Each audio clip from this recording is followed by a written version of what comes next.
Buntis ka ba?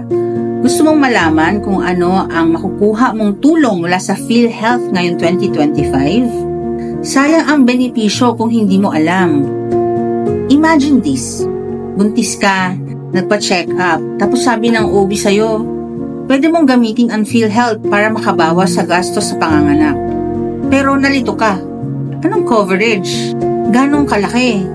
Anong requirements? What happened, Bella? Why are you crying again? Girl, ang dami ng updated ngayon.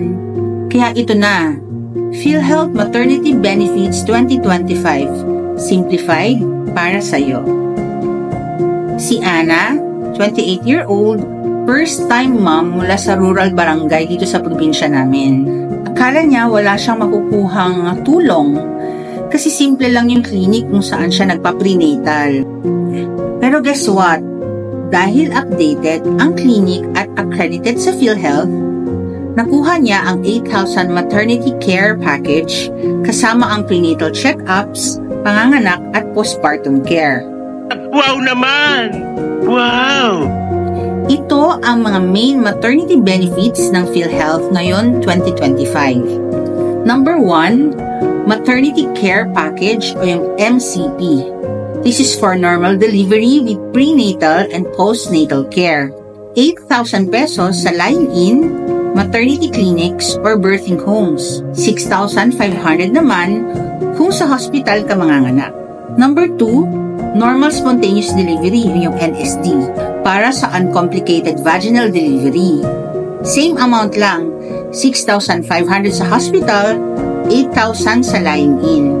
Dapat may at least 4 prenatal check-ups sa same facility. Number 3, yung cesarean section o yung CS. Mas mataas na ngayon ang coverage. 37,050 pesos ang makukuha mo kung CS ang delivery mo. Number 4, complicated deliveries. Bridge extraction, covered ka ng 23,634. Vaginal birth after CS o yung VBAC, 12,120 pesos ang covered para sa'yo. Other complicated vaginal deliveries, 12,120 pesos din. Number 5, antenatal care package. So this includes your prenatal nutrition, supplements, vaccines, breastfeeding counseling. Now, this is 1,500 pesos, pero hindi ito makukuha kung nag-avail ka ng full maternity care package. Number 6, newborn care package. Para sa baby, like yung vaccines, screening, and essential newborn care. 2,950 ang covered. Number 7, Z benefits for premature and small babies. Yung mga ipinanganak na premature o mababa ang timbang. Covered from 24,000 to 135,000 pesos, depende sa kondisyon at ventilator support.